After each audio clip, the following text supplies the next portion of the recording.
tendo hoje, né, o quarto encontro do capítulo 2, mas eu acho que é o oitavo encontro no geral, né? Então, a gente está nesse quarto ponto dentro do capítulo 2, que se chama a revelação da criação. Então, a gente vai citar os textos, vai comentar bastante sobre eles, né?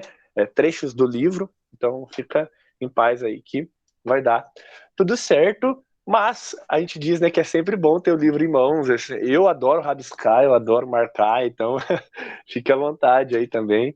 Mas tranquilo, a gente vai ajudá-lo aí no processo para acompanhar todas as informações. Então, gente, o livro Criação Restaurada, né, a gente chegou num ponto dele que a gente está tratando aí da revelação da criação, lá a partir da página 36, né, do 36 ao 48. Então, é um trecho grande, né, consideravelmente grande, até o que a gente viu aqui, comparado com o que a gente viu até aqui. Então, o que a gente precisa só entender, né, ainda mais porque o Eric está chegando agora, e a gente não desenvolveu tanto assim no tema, mas a gente já pegou umas bases bem legais e ele vai trazer isso novamente.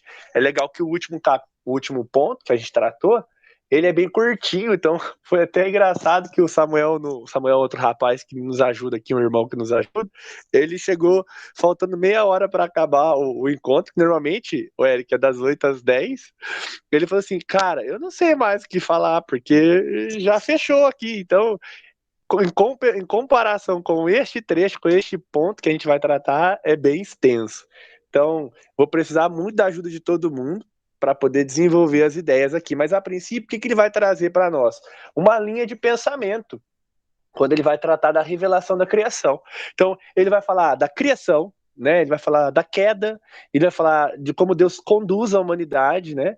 Diante dessa situação. Ele vai rever alguns pontos e vai depois fazer, por fim, uma relação. Então, é bem parecido com aquela perspectiva da obra de Deus, né? Criação, queda, redenção e consumação, né?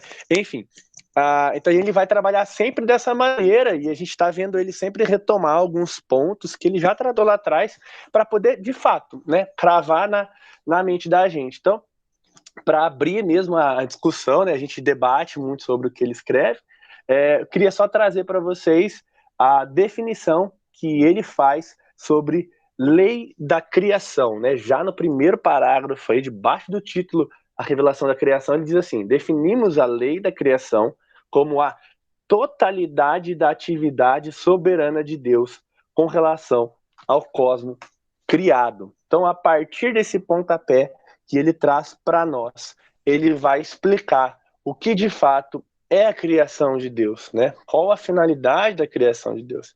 E até aqui a gente conseguiu formar pelo menos uma ideia do porquê que Deus criou todas as coisas e que lei é essa que ele estabelece sobre todas as coisas. Se alguém quiser ajudar aí a desenvolver esse ponto, gente, sobre a lei da criação, por favor, fiquem à vontade, porque é uma importante definição que ele faz para que fique claro para a gente que toda a criação de Deus ela é cheia de normas, ela é cheia de, né, propósito, ela é cheia de um correto uso e manuseio da criação. Então Deus ele já tem esse propósito, né, estabelecido quando ele faz todas as coisas. Beleza? Então ele vai chamar isso de a revelação geral, né?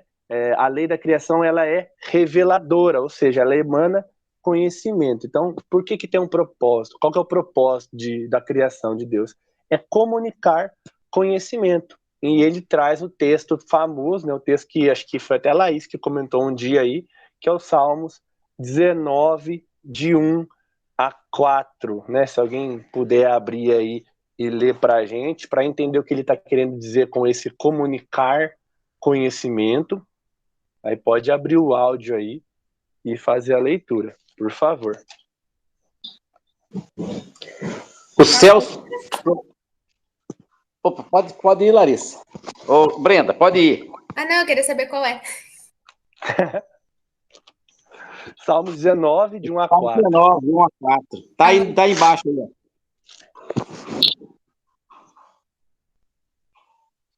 Tá aí no livro aí, Brenda. Ah, sim, já achei. Verdade, né? Não precisa nem abrir a Bíblia. Mas beleza. Ou acho que eu vou ler aqui porque travou os dois aí.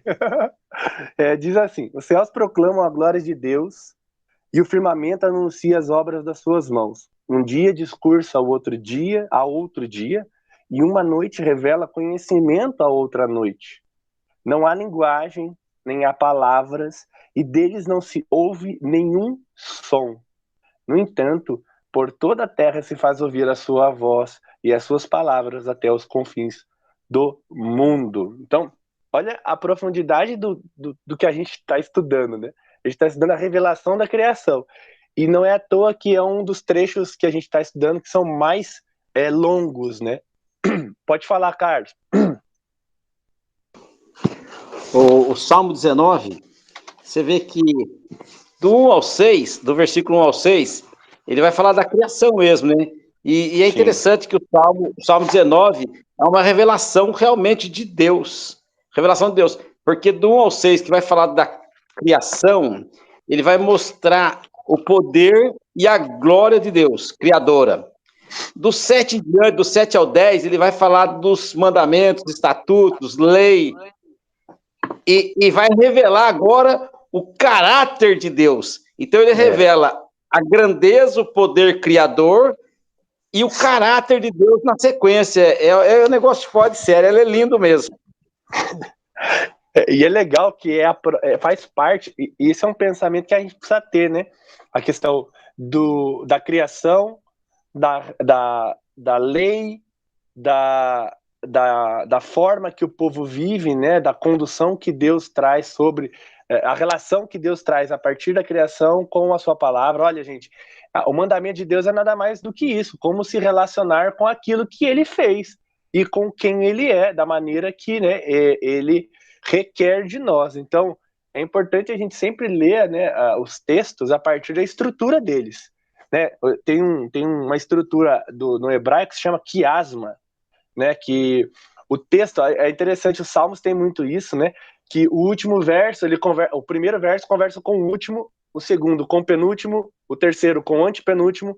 Isso se chama uma estrutura de quiasma, que é a palavra que ou a estrutura do texto, ela conversa, é uma espécie de hermenêutica do próprio texto, né?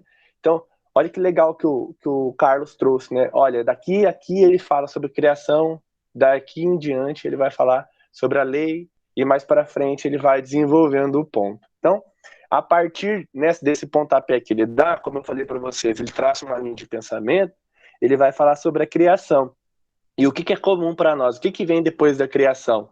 Né? A gente sabe que é a queda. Né? A queda vem e ela, né, por assim dizer, dá uma bagunçada em tudo. E ele vai trabalhar exatamente isso. Até que ponto as coisas, de fato, elas estão atrapalhadas. Então a gente vai ver aqui já na página 37 que ele vai trabalhar essa questão da queda. E, gente, o que é muito legal nesse capítulo é que ele vai trazer vários textos. Eu acho que é o capítulo que ele mais traz referências. Então, um capítulo que ele se propõe a falar sobre a criação, a revelação da criação, é o que ele mais usa textos bíblicos para poder argumentar. Você acha que ele vai trazer uma perspectiva científica, uma teologia natural? Não, ele está usando uma teologia bíblica para explicar, ou seja, as referências das escrituras para poder explicar toda a nossa relação com ela. Então ele vai tratar agora do pecado. E olha que legal, ele vai falar em Atos 14, 17, como Deus, a partir da sua criação, ele nos faz o bem, né, a partir da própria revelação natural, ou seja, a chuva, o alimento que nasce, a paisagem que a gente vê, as estações frutíferas, né, ele coloca aqui, tudo isso, olha que legal, tudo isso tem o propósito de encher o nosso coração de fartura e alegria, né? É o que ele está dizendo lá em Atos 14, 17. E eu gosto muito de lembrar do texto de Eclesiastes, que diz assim, né, que não há nada melhor para o homem do que comer, beber, gozar do fruto do seu trabalho juntamente com a sua esposa. Aí ele diz assim, mas a parte de Deus, quem pode? Que razão que há nisso tudo?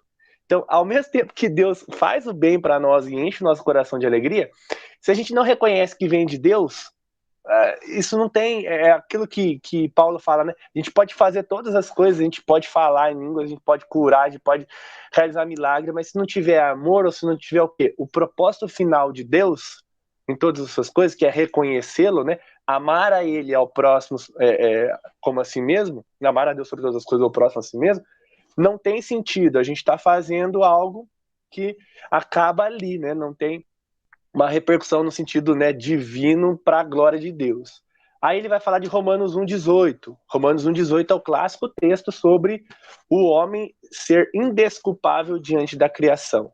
Então, mais uma vez, aí o aspecto do pecado.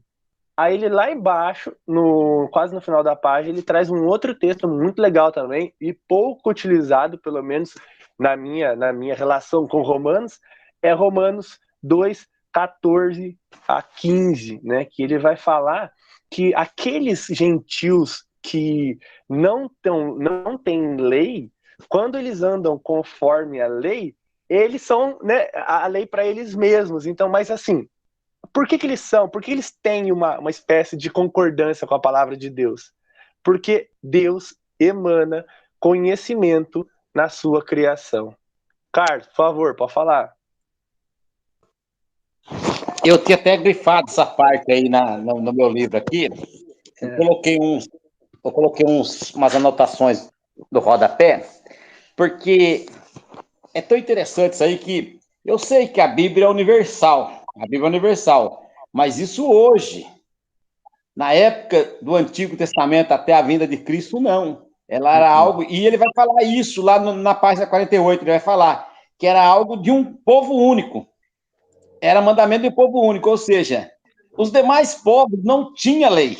Não tinha lei. Como que eles iriam seguir uma lei se eles não tinham? Porque estava impressa em seus corações. Porque desde que nasce e a criança começa a crescer, ela sabe o que é certo e errado. Só que não existia lei para outros povos a não ser os judeus. A lei era exclusiva dele. Inclusive, eles nem aceitavam pessoas de outras etnias no meio. Eu lembro que quando Ágabo fala para Paulo, ó, fala a respeito do Ciro Paulo, né? Ah, vamos pegar esse cara, vamos prender, vamos bater lá em Jerusalém. E ele vai para Jerusalém. E ele, chegando em Jerusalém, ele tenta dar um jeito de que a coisa não aconteça, a profecia de Deus não aconteça. Ele arruma alguns judeus, paga para que eles façam cerimoniais, tudo, e entra no templo. Quando ele entra no templo, a turma fala, ó, esse cara, além de estar pervertendo as leis de Deus, ainda traz gente que não é gentil, traz gentil para dentro do templo. Apesar de não serem gentil, eram judeus, mas eles não sabiam, achavam que é gentil, daí que ele apanhou mais, ainda foi preso e não adiantou nada. Aquilo que Deus tinha falado que ia acontecer, acabou acontecendo mesmo. Exato. Ou seja, eles nem deixavam o cara entrar. Ele falou, trouxe esses caras que não é judeu aqui para dentro do templo. A lei era exclusiva de um povo. Eles não tinham lei, mas no coração, como Paulo fala, estava impressa em nossos corações. Não adianta, a gente pode não ser ensinado em lei nenhuma. A gente, no íntimo, sabe o que é certo e o que é errado. Exato, e que ele vai trabalhar a questão da consciência, né? Ainda nessa ideia de que a natureza, a criação de Deus, ela revela conhecimento. Então, logo, né? Por mais que a verdade disponível, ele vai tratar isso, né? Que a verdade disponível à humanidade, ela está disponível à humanidade, mas nós a reprimimos, e é o contexto de Romanos 1, né? E ainda assim, é legal a gente lembrar que existe algo que é muito falado, né? Principalmente quando você vai estudar alguma coisa sobre missões, que é levantada a questão da imago Dei, que o homem, ele traz a imagem de Deus em si, né? Ou seja, a imagem e semelhança, ainda que corrompidas por conta do pecado, ainda é algo que Deus imprimiu no homem. Então, quando você vai trabalhar com questões de povos, né, em situação de risco, né, pessoas em situação de risco, quando você vai olhar para um bandido, você precisa entender que essas pessoas, elas carecem de dignidade, não pelo fato de quem elas são, mas pelo fato de que elas carregam em si a imagem de Deus, né, características e atributos que Deus ali nos... Fala, Carlos, pode falar. nos dotou, né? Ô Pedro, interessante. Você lembra aquela palestra, aquela palestra que o reverendo Igor trouxe para gente? Que ele falou sobre quando Jesus. Tá aqui nesse livro também, um pedacinho que fala assim: encher acho que é no próximo capítulo que a gente vai estudar, que fala encher e multiplicar, encher a terra. Sim. Que ele falou que a ordem de Deus era para que a gente enchesse, multiplicasse e enchesse a terra. E que toda a terra seria cheia da glória de Deus, porque a glória de Deus é revelada em nós e através de nós. Ou seja, nós somos a imagem de Deus. E quando o mundo se enchesse de homens, de pessoas, né, de seres humanos, ia se encher da glória de Deus. Aí Adão vai e cai. Em vez de encher a terra da glória de Deus, encheu a terra de pecado, ele falou. E que quando a gente é restaurado, a glória de Deus volta a brilhar. E a cada alma que a gente ganha, a gente está fazendo com que a glória de Deus seja espalhada sobre a terra. Você lembra que o Igor falou isso, você não assistiu? Eu acho que eu perdi esse trecho aí, mas eu lembro que ele deu uma palestra assim, só ainda mais trazendo a reflexão de Gênesis 1, né? E o interessante é que, assim, o que caracteriza a glória do rei, né, além do seu, assim, numa perspectiva, né, claro que às vezes limitada, é a sua coroa, né? E a coroa da criação nada mais era do que o homem. Então é legal a gente pensar nessas relações que tem a criação de Deus, a finalidade delas e revelar aquilo que Deus, né, intenta. Então tem uma linha científica, né, que eles vão falar que existe o design inteligente, né, que Deus deixa a sua assinatura na criação. Então é muito legal pensar que assim, até o cientista ele reconhece algo acerca de Deus ali. Pode não ser o suficiente para convertê-lo, né? E a gente vai ver isso. Mas ainda assim é Deus se revelando. Eu li uma frase hoje muito interessante e até algo que a gente já estava conversando com o Carlos sobre a questão da profissão, né? Que toda profissão é um chamado de Deus para o homem. E Martin Lutero vai falar que as profissões são as máscaras que Deus usa para se revelar ao homem, se revelar ao mundo, de maneira que, por mais que as pessoas não vejam, ele está lá, né? A gente vai ler algo semelhante a isso nesse livro. Pessoal, sobre aspectos da criação, aspectos da queda, vocês querem agregar alguma coisa aí para a gente poder continuar a nossa discussão aqui?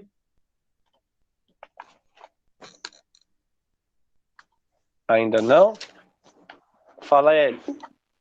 Falando sobre ser lei para si mesmos, eu acho interessante que ele fala aqui no final da página, ele fala assim, né? Como seres humanos, somos tão entretecidos na trama de uma criação de normas que, a despeito do nosso motim religioso, nos conformamos aos padrões criacionais por natureza, pela virtude da nossa constituição como criaturas. Nós falamos em um estudo passado que as criaturas de Deus seguem a lei de Deus naturalmente. Um cachorro age como um cachorro de forma natural. O sol se nasce e se põe de forma natural. Então, o homem, ainda que pela sua rebeldia, ele ainda assim, enquanto um homem caído, ele segue um padrão de criatura. Por isso que a gente vê desejos que são descontrolados, tal como um cachorro, tal como um animal. Então ele segue um padrão impresso nele por essa criação, como ele fala aqui, por essa conformação aos padrões criacionais. Sim. Então, nesse momento, tem pessoas que vão seguir. Tem algo que dizem que é muito pesado de se falar, que existem culturas melhores que outras, né? E algumas pessoas, por terem esse padrão diferenciado, esse padrão melhorado, eles seguem algo que é o que Paulo fala, de tornar-se lei para si mesmos. Existem pessoas que, independente de conhecer a Deus, eles têm um guardo dos seus apetites, buscando essa provação de algo melhor, que eu acho bastante interessante. Então, nesse ponto, que se o homem não se cuida, nasce até mesmo a idolatria. Porque pelo muito buscar e o pouco conhecer, ele Sim. acaba adorando aquilo que não é Deus. Mas, no momento em que vem a revelação de Cristo, Aí, meu amigo, quebra todo argumento. Aí nós saímos do padrão de criaturas e nós entramos em um reino, em um, em um padrão de filhos. E aí nós temos realmente as portas abertas para viver não mais segundo os nossos instintos e padrões, mas segundo o padrão de um reino, que é totalmente diferente. Muito bom. E é isso que vai, né, diferenciar, ou diferenciar não, na verdade, né, autenticar a criação de Deus. Quando Cristo se revela e ele, olha, a lei ela veio para ser cumprida, a criação ela precisa ser respeitada. Na verdade, ele gera tanta interação com a criação que ele redime, né? Eu acho que, olha que interessante, ele nos chama a nos relacionar com a criação de maneira que ele, através de nós, redime, e assim, nem precisaria de nós, né? Mas leva essa redenção, essa reconciliação das coisas para com Deus. Então, é muito legal quando a gente vê mesmo essa questão da pessoa de Cristo, né, derrubando os melhores sistemas de governo, derrubando as melhores propostas humanistas, né, melhores pensamentos, filosofias. Por quê? Quem pode, de fato, se relacionar com a criação da maneira que se deve é Cristo, né? É muito, muito legal isso. Fala, Hélio. E aí é algo que eu acho que a gente até comentou também, e provavelmente fui eu que comentei, que é o verso que fala que toda a criação aguarda pela manifestação dos filhos de Deus. Porque quem poderá redimir através da ação de quem que Deus escolheu para redimir toda a criação? Através de quem que vai ter realmente uma redenção dos pobres, dos animais, das plantas, desse comportamento não natural, mas agora com uma visão divina da criação. Porque Deus nos colocou no meio do jardim, Deus colocou Adão e Eva no meio do jardim para cuidar do jardim e lavrar a terra. Então, quando nós usamos sem o cuidado, nós nos assemelhamos mais a criaturas do que a filhos, do que ao propósito original. Então, no momento em que nós realmente nos manifestarmos, assumirmos a identidade de filhos, nós vamos cuidar da herança que o Pai nos dá. E aí toda a criação será redimida, né? Toda a criação encontrará a redenção através do Espírito Santo que habita em nós. Sim. Amém, muito bom. Pessoal, agora, quem quiser também complementar, por favor, fica à vontade, tá? A gente vai desenvolver um pouco mais, a gente vai passar para a página 39, tá? Na página 38 e 39, na página 38 e 39 ele vai abordar o quê? A condução, né? De maneira que Deus tem conduzido, né? Feito com que todas essas coisas caminhem juntas. E ele vai trazer um princípio base, o princípio basilar de todas as coisas, que é a sua sabedoria. Né, ele vai destacar, levantar ela como o padrão, como o meio pelo qual Deus organiza todas as coisas, né? E ele vai trazer isso então para nós, citando a sabedoria que Provérbios então nos traz como base, como meio, como padrão para todas essas coisas. Ele vai dizer assim, lá no parágrafo do meio da página 38, que a sabedoria é a conformidade ética à criação de Deus. Então, olha que interessante. O Hélio comentou, né? Quando a gente usa de maneira incorreta, exacerbada ali a criação, os recursos, né, naturais, por assim dizer, a gente está contrário àquilo que nos foi ordenado, né? A cuidar e cultivar, lavrar a terra, né? Que Deus nos dá lá no Éden, na pessoa de Adão, né? O primeiro Adão ali. Então, é importante a gente entender que existe ali uma sabedoria, né, que dá conformidade a todas essas coisas. E essa sabedoria, né, acho que é Provérbios que vai tratar muito disso como alguém que estava com Deus, né? Alguém que por meio dele todas as coisas foram feitas. E a gente tem essa explicação mais elaborada e mais clara para nós quando a gente lê os evangelhos, né? Quando a gente lê o Novo Testamento, que Cristo ele é o verbo de Deus né, a palavra de Deus, que por meio dele todas as coisas foram criadas, todas as coisas foram feitas. Sem ele nada poderia ter sido feito. Né? Colossenses vai falar que ele sustenta todas as coisas estão nele.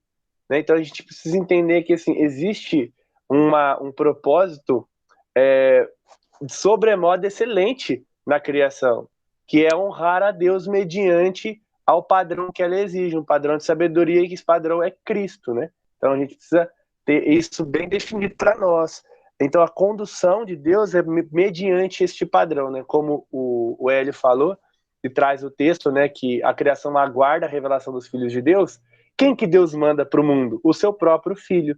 Para quê? Para redimir toda a criação, redimir toda a humanidade que ele separou para si, porque aguarda, anseia por este momento, né? Onde todas as coisas serão de maneira total, reveladas e plenamente estabelecidas. Então esse é um processo que já acontece mediante o desenrolar, né, dessa história, até que nós, né, cheguemos a ver Cristo, a retornar em nuvem, em glória.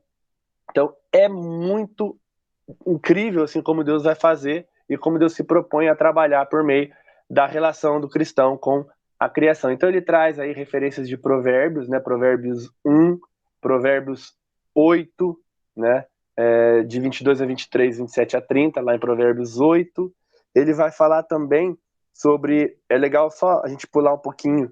Eu vou lá para a página 40, 41, porque tem uma citação muito interessante que ele vai fazer referências a essa questão de como Deus, né, estabelece esse padrão. Ele diz que Deus, ele é o artesão, enquanto Deus, o artesão, modela o mundo, né, a sabedoria é o padrão pelo qual ele opera. Então, sabe aquilo que Deus fala quando ele não pode negar a si mesmo?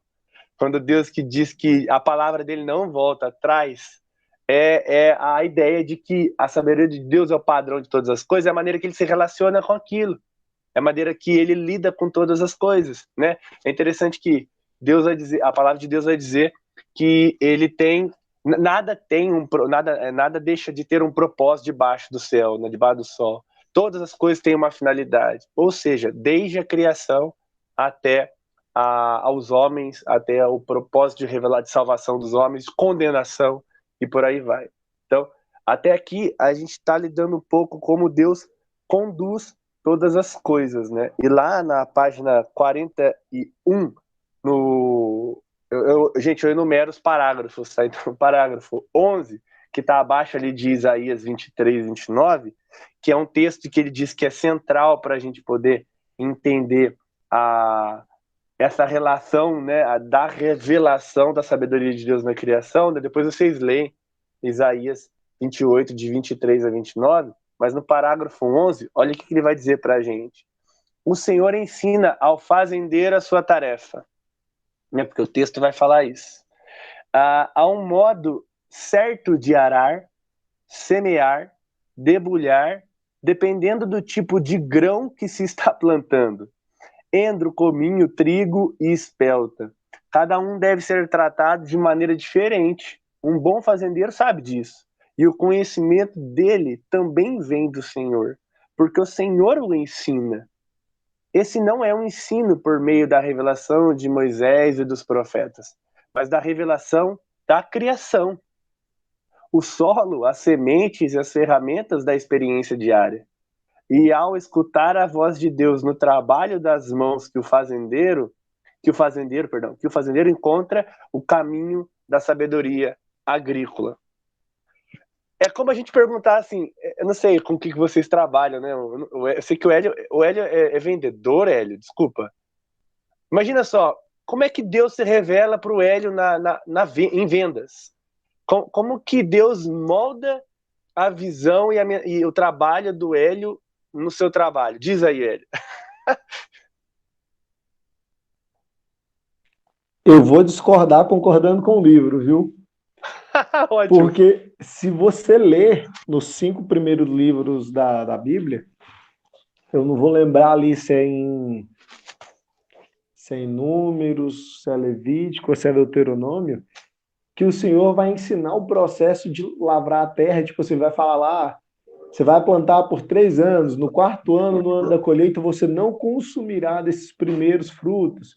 E a partir do 5º ano, você vai consumir por 6 anos. O 7º ano é o ano de descanso da terra, é o ano sabático da terra. Sim. Então, a Bíblia, ela vai dando parâmetro para a gente ter até essa percepção de, cara, como que você vai fazer para lavrar a terra? E aí, quando você vai ver, quando Deus fala para Josué, para ele não exterminar todo o mal da terra prometida de uma só vez, porque senão o que que aconteceria? Proliferariam as pragas e o mal através do vazio que a terra passaria. Então, a partir de. Então, até, quando chegar lá no final, vou até voltar nessa parte. Toda essa revelação de Deus, ela vai ser aplicada a partir de princípios na nossa vida cotidiana hoje. Por que que muita gente dá um burnout, né? Que é algo tão comum nos dias de hoje? Porque muitas vezes a gente não tira o sábado de descanso, não tira um ano sabático de descanso e nem descansa. Vai dormir 1, 2 da manhã com o telefone no 12, o celular já carregou 3 vezes e a gente não carregou nenhuma e acha que, sabe? Então, eu concordo com o texto que vem do Senhor, mas eu acho que até mesmo em Moisés tem a revelação. Já tem a lei, né? Já tem o padrão aí já. Fala, Carlos. Você falou sobre essa revelação. É interessante, o Hélio falou aí sobre Deus ensinando a lavrar, né? Tem duas coisas assim, que me chamam muita atenção na Deus ensinar as pessoas a trabalhar. Uma delas é a construção da arca, sabe? Porque Deus dá todos os parâmetros, fala, ó, faz assim, assado e tal. Ó, o bicho é tamanho do Titanic. O Noé não tinha nada, não tinha ferramenta, não tinha mão de obra, não tinha uma talha, não tinha uma ponte rolante, não tinha nada. E ele ia ter que fazer um negócio enorme. Ele podia falar, Deus, não dá para dar pronta já esse negócio? Mas não, ele vai fazer a arca. Mas outra coisa interessante é a construção do tabernáculo. Porque Deus fala para Moisés, Moisés, tem um cara aí, acho que é Barzilai, lá em Êxodo. Deus fala assim, eu tenho capacitado ele para fazer todo tipo de artesanato, com pedras, com joia, com tudo. Não só capacitá-lo. Eu tenho enchido o coração dele de desejo de fazer. Deus deu dom e instruiu ele e ainda encheu o coração dele de desejo de fazer. E ele vai fazer e vai ensinar os outros ainda, Moisés. Aí Moisés chama o cara para fazer a arte. Lá em Êxodo, lá você vai ver, é legal pra caramba isso aí. Então é dois lances assim, que bem tem a ver com isso aí que a gente tá falando. Legal demais. Fala aí, Hélio. É realmente algo muito interessante, porque se você parar para olhar aquilo que Moisés viu no tabernáculo divino, que traz essa sombra através do tabernáculo aqui, ele mesmo não conseguiria construir, mas Deus é aquilo que você falou, que a profissão, como é que você disse que tem a frase lá? As profissões são máscaras que Deus tem para poder se revelar à humanidade, né? Exato, a profissão são as máscaras. Então, se você revela a sua profissão com excelência, você tem uma oportunidade ali de revelar a glória de Deus através daquilo que Deus te capacitou para fazer e encher o seu coração ou tá te colocando naquele momento, porque muitas vezes a gente pode até não gostar de serviço, mas ninguém para no serviço por acaso, ou por uma necessidade, ou por uma necessidade, porque se você não gosta, só pode ser por isso. E às vezes a gente esquece que isso é até mesmo um dom de Deus, uma graça de Deus que serve para nos alimentar e mudar a nossa vida. E a gente deixa de revelar esse caráter divino na profissão, no cotidiano, sabe? Sim. Se a gente for parar para ver, né, as inúmeras referências que Deus ele traz para nos ensinar, ensinar não, olha que interessante, quando constrói-se, né, o templo de Salomão, né, o templo lá do período de Salomão, cara, os projetos, os desenhos são todos dados a Davi, né, e quem realiza é Salomão. Salomão não tinha capacidade para pensar? Tinha, ele era o homem mais inteligente, mais sábio na face da terra, né? Mas aprove a Deus o quê? revelar o projeto, né? E ele chama homens trabalhadores de todas as regiões ali, não só os homens, mas matéria-prima de todas as regiões. É muito interessante. Peguem o cedro lá do Líbano. Não, peguem madeiras assim, madeiras assado, ouro de tal lugar e por aí vai. Então é muito legal ver que Deus se utiliza das profissões que a gente diz aí, mas não é o foco, né? Rotular, mas seculares, né, por assim dizer. Deus não chamou só sacerdote para construir o templo, né? Deus não chamou a tribo de Levi, ele chamou para servir no templo, não necessariamente para trabalhar, para construir, né? Pode falar, Carlos.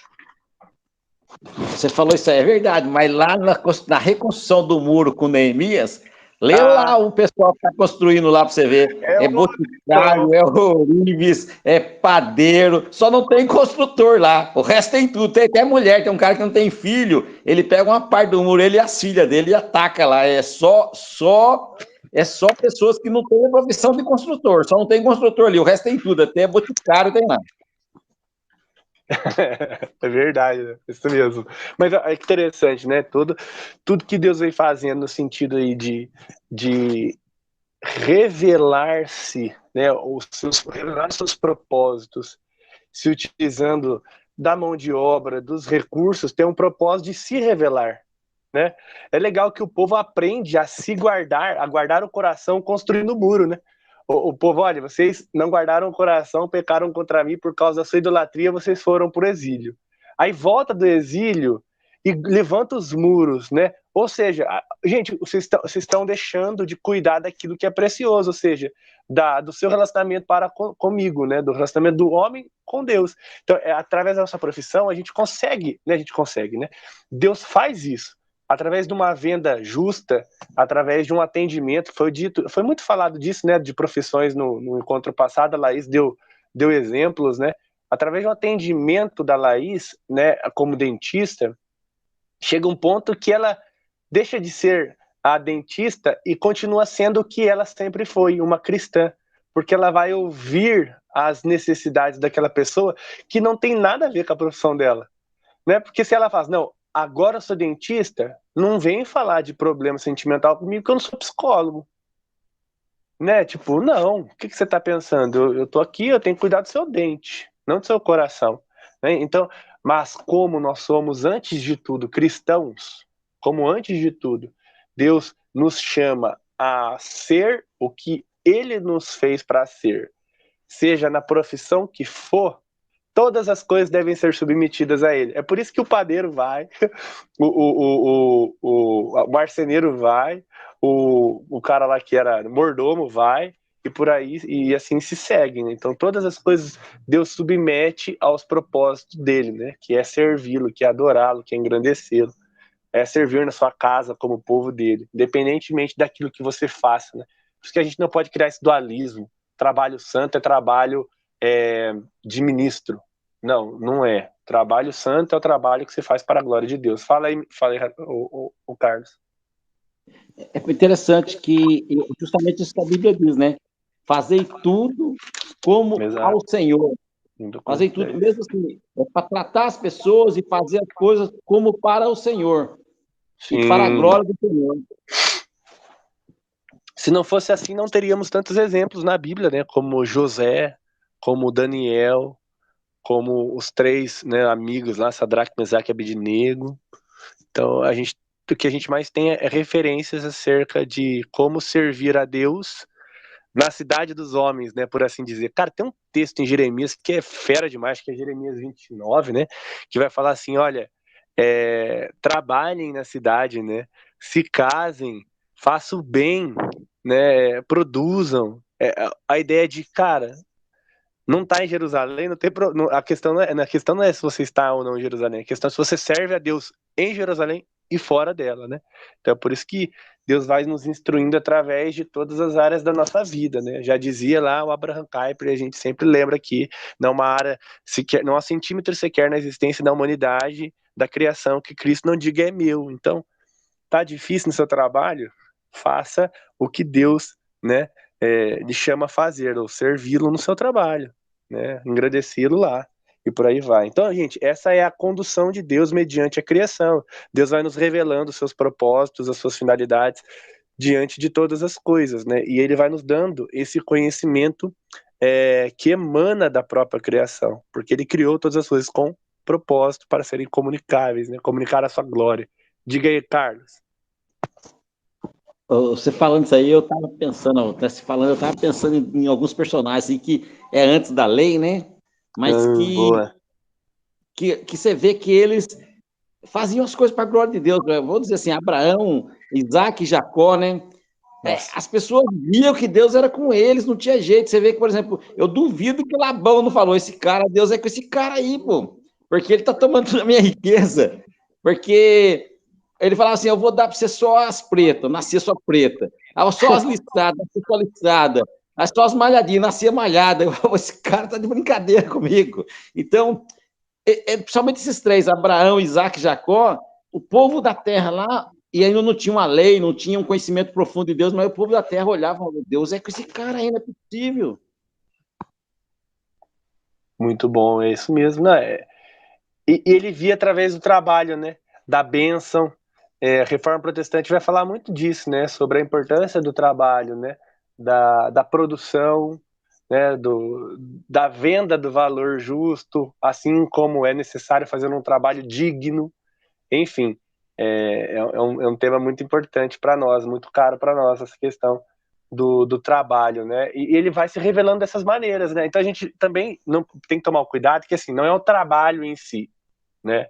Assim como não é a matéria em si, as fontes, os recursos em si, mas é Deus nessas coisas, é Deus, o propósito de Deus nessas coisas, né? A gente lê o texto lá acho que é Romanos 1, que vai falar que Deus ele revela, né, através da criação, seus atributos visíveis e invisíveis, né?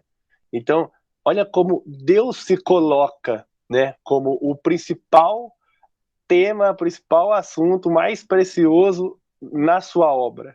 É por isso que quando a gente olha para um ser humano, a gente precisa reconhecer o valor dele a partir da obra de Deus, dos propósitos de Deus. Não porque ele é presidente, não porque ele é artista, não porque. Claro, tem o seu valor, gente, mas antes disso, existe algo da parte de Deus, que, ou seja, a sua sabedoria, né, a sua natureza, que grita muito mais alto do que qualquer outra coisa, do que qualquer outro artefato que possa ali, né, nos vestir, mas sim Deus, né, aquele que nos veste de propósitos, né, de beleza, de vida. Fala, Carlos. Ô Pedro, a gente falando em sabedoria, eu fiquei curioso, porque é o seguinte, para mim existe uma distinção muito clara, uma diferença muito clara entre a sabedoria e a inteligência. A inteligência, para mim, é aquele cara que tem raciocínio rápido, ele estuda, ele treina os seus neurônios para pensar, para calcular, para fazer as coisas com certa velocidade, e ele tem raciocínio rápido. Esse é o inteligente. A sabedoria, para mim, é aquele cara que sabe a hora certa de falar, a hora de ficar calado, a hora de sabe entrar, sabe sair. É um negócio, assim, eu vou dizer para você, apesar de tudo vir de Deus, a inteligência o cara consegue estudar e aprender as coisas e desenvolver ela. A sabedoria, para mim, é um dom de Deus. Assim, a fonte da sabedoria é o próprio Deus. Eu faço essa distinção, eu não sei se as pessoas aí, os irmãos também pensam dessa maneira. Se alguém quiser se manifestar aí sobre essa colocação do Carlos, fica à vontade, viu, gente? Pode falar, Eric. Esse assunto aí, ô Pedro, sobre sabedoria é muito interessante que o Carlos acabou de mencionar. A diferença entre sabedoria e inteligência. Se a gente passar por uma leitura corrida, principalmente aí sobre Provérbios, que vai falar bastante esses termos, sabedoria, conhecimento, a gente vai meio que misturar as duas coisas. Só que assim, se a gente for parar para pensar, na minha opinião, em Provérbios, ele menciona também muito a palavra prudência. Então, eu acho que é justamente por isso, o Carlos, onde você disse que o sábio, ele sabe a hora de entrar, a hora de sair, a hora de falar, a hora de ficar calado. E eu acho que isso está muito mais ligado à prudência, aliás, à sabedoria e à prudência, do que à inteligência. A inteligência, eu concordo com você. É desenvolver algo, é fazer algo crescer relacionado a, digamos assim, as coisas externas da vida, a uma atividade, a um setor, a um trabalho. Só que eu acho que a sabedoria ela está mais ligada à alma, às coisas internas, a virtudes, a, ao espírito como um todo. E daí você também consegue afetar outras pessoas que estão ao redor por causa disso também. Ensinar outras pessoas, ajudar outras pessoas. Eu penso um pouco sobre isso, né? Não sei se vocês concordam. Fala aí, Eli. Enquanto vocês falavam, eu vim aqui na base que foi usada pelo texto, Provérbios 8, para pegar aqui o que eu considero essencial na questão da sabedoria. E aí, o que acontece? Ele fala, né? Ele vem que a sabedoria faz um convite a todos. Ali no verso 4, você vai ver assim: a todos vós, ó homens, suplico, dirijo a minha convocação a toda a humanidade. Entendei, ó incautos, a prudência, e vós, insensatos, compreender a sabedoria. Verso 6, esse aqui que eu acredito que é um dos chaves. Ouvi, pois proferirei conselhos excelentes. Os meus lábios falarão de assuntos justos e práticos. Conhecimento. Nós podemos conhecer várias coisas. Eu conheço o segundo de lei, mas não é porque eu conheço o segundo de lei que eu participe, ou que eu leio um livro, ou N formas de eu agir com sabedoria, só pelo conhecer. Eu agreguei ao meu intelecto agora, estou agregando a criação restaurada. Mas não é porque eu li e exercitei o meu intelecto que eu vou agir de forma sábia no momento em que for solicitado o posicionamento. Porque a sabedoria, ela é a colocação prática do conhecimento e do intelecto. Você tem revelação de Deus. Você tem iluminação de Deus. E aí você não coloca em prática, você agiu de forma o quê? Tola, insensata. Aquilo que você conhece só se torna sabedoria para você se você exercita de forma justa, e aí se torna sabedoria. Você pode ler todos os livros do mundo. Por que eu não me esforço para ler tanto? Porque não adianta eu ler todos os livros se eu não conseguir colocar em prática nada. É. Então, eu prefiro a leitura lenta e assimilada daquilo que a gente lê, por isso que eu gosto tanto dessa ideia do segundo de lei, porque a gente lê pouco, conversa muito, encontra várias formas práticas de aplicar aquilo que se lê, e isso se torna sabedoria para o meu dia a dia. Porque amanhã eu não vou agir da mesma forma que eu agi hoje por causa desse conhecimento. Deu para entender aí, né? Sim. Então é isso. Fala, Carlos. Várias tréplicas aqui. Não, eu concordo com o Bruno, eu concordo com o Eric, com o Hélio, até vou só falar um negócio para enriquecer mais. Tinha um CEO nosso lá que falava assim, né? Ele comparava a sabedoria e a inteligência com a eficiência e eficácia. Ele disse que o cara chegou e desmontou um motor lá, e montou tudo de novo, arrumou o motor ficou bonito, ficou zerado, ficou show de bola. E ele foi muito eficiente na montagem do motor. Só que não era aquele motor que nós estávamos precisando, nós estávamos precisando do outro, que estava parado. Ele não foi eficaz, ele foi só eficiente. Se ele montasse o motor certo, ele tinha sido eficiente e eficaz, ele foi só eficiente. Muito bom. Gente, é que assim, eu fico às vezes só com receio de aplicar os termos por não conhecer o uso original deles, né? Porque assim, em alguns momentos, principalmente no Antigo Testamento, Deus vai falar assim que ele apanha o sábio na sua astúcia, né? Ele conhece o pensamento do sábio e entende que é tolice, que são fúteis, perdão. Então, assim, às vezes eu fico só nesse entrave, mas eu gostei muito do que foi dito pelo fato do que essa diferenciação, do quanto essa diferenciação, ela nos torna mais prudentes. Aí eu gosto muito dessa questão da prudência mesmo, porque já é o reflexo de uma sabedoria, né, sadia, por assim dizer. Porque tem muitas pessoas que são sábios para o engano, né? São como cobras, são sagazes, né? São ou inteligentes, porque a inteligência não é o mal, né? Então eles são inteligentes para o mal. Então usam, né, de capacidades justas, honestas, né?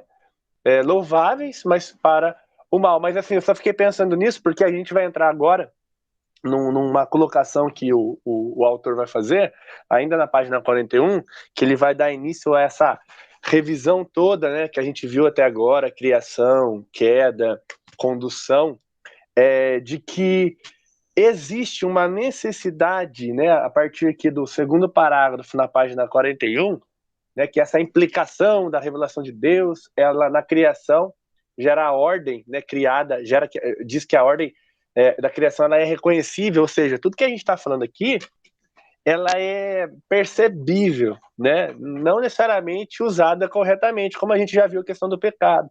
Mas ele diz que essa questão da criação, a revelação da criação, ela dá base para o quê?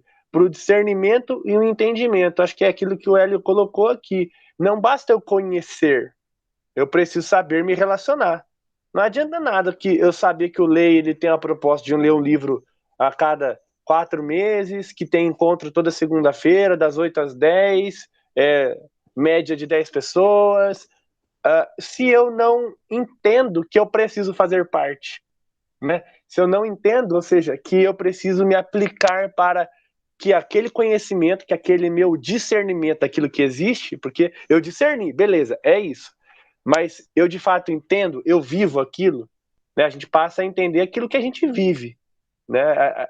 É legal quando a pessoa fala assim, eu amo estudar, mas ela entende o quanto é difícil, né? Tem gente que fala assim, é bom estudar, mas ela não entende o quanto é difícil, né? Então existe essa necessidade de se relacionar com as coisas, é o que ele vai começar a colocar agora. Então a gente viu que a gente tem o discernimento e o entendimento. Discernimento em reconhecer o que a criação está comunicando e entendimento a partir da execução, ou seja, da prática da teoria.